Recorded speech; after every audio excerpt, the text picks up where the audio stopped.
Welcome to my presentation with the title, Effect of Residual Stresses on the Crack Growth Behavior in Wheelset Axles and Mixed Molding Loading Conditions. Okay. In Europe, we have high requested safety levels. There's a two-stage concept for dimensioning and operation of Wheelset axles. The first one is the safe life concept for dimensioning based on fatigue endurance, and the second one is the damage tolerant concept for inspection intervals. This is a non-destructive testing methods, and between these two intervals, this calculation for the crack behavior is based on fracture mechanics. So what has the biggest influence on the service life of a wheelset axles? There's, of course, the loading conditions, the material, the environment, the crack and axle geometry, and also the residual stresses. And the aim of this study is to investigate the crack growth behavior under mixed mode loading conditions within a residual stress field for different crack inclination angles. To achieve these goals, we use the methods of fracture mechanics. So let's have just a brief insight into the theory. For linear elastic material behavior, we can use the stress intensity factors to describe the crack tip conditions. For elastic plastic materials, the J integral is a very powerful tool.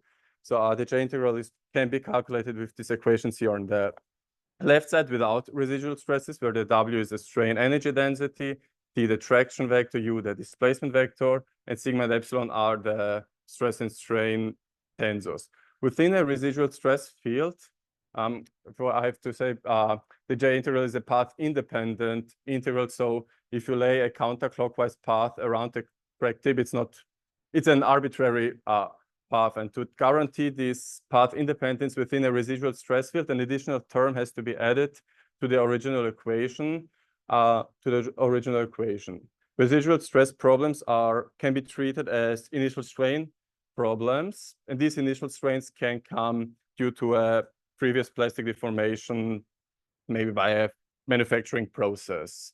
It has to be said that the total sum of the strain is the sum of the mechanical strain and these initial strains, and for the strain energy density, only the mechanical strains are considered. But the J integral has its limits. It's, for example, not appropriate for unloading processes, and there the configurational force concept comes into account. Configurational forces are thermodynamic forces that are responsible for the motion of defects in materials such as cracks. If the total energy of the system is decreasing, let's say by changing the configuration, configurational forces arises the defect and the total energy decreases.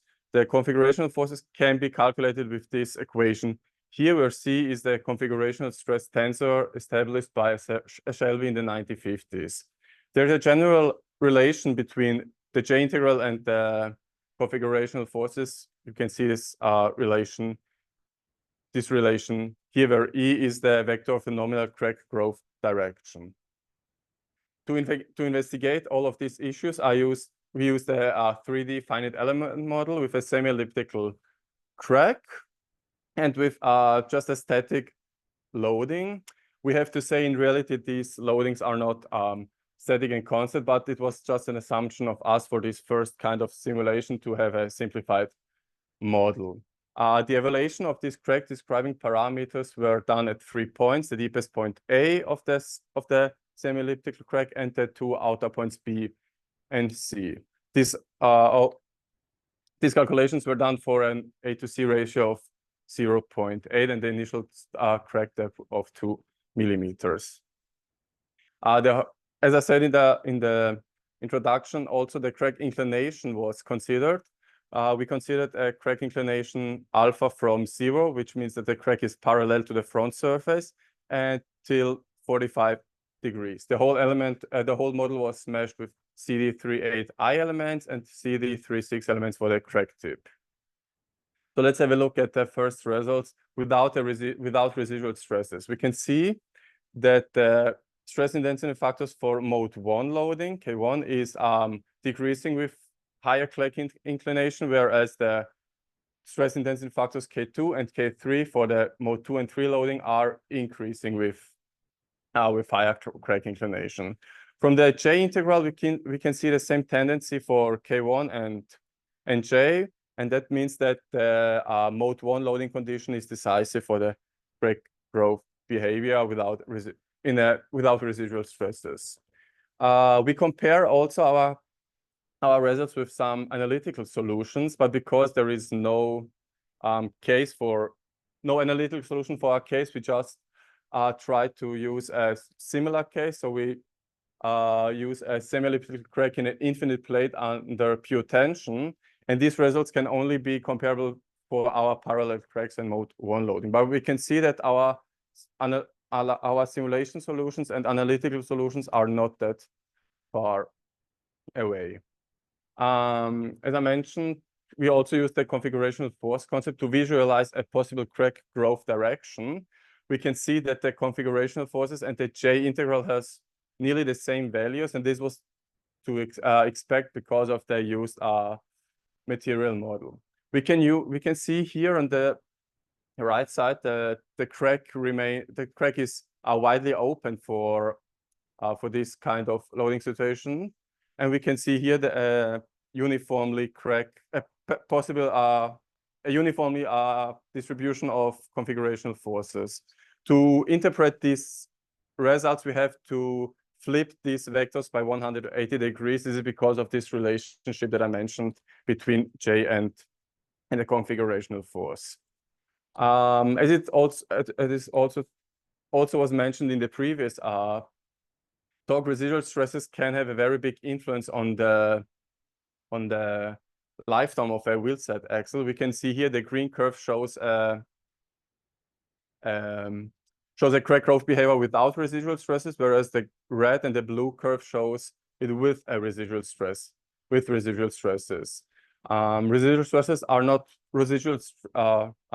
always the same, because they can have a positive effect and negative effects. If there are compressive residual stresses, they can have positive effects on the service lifetime, whereas tensile stresses can have negative effects.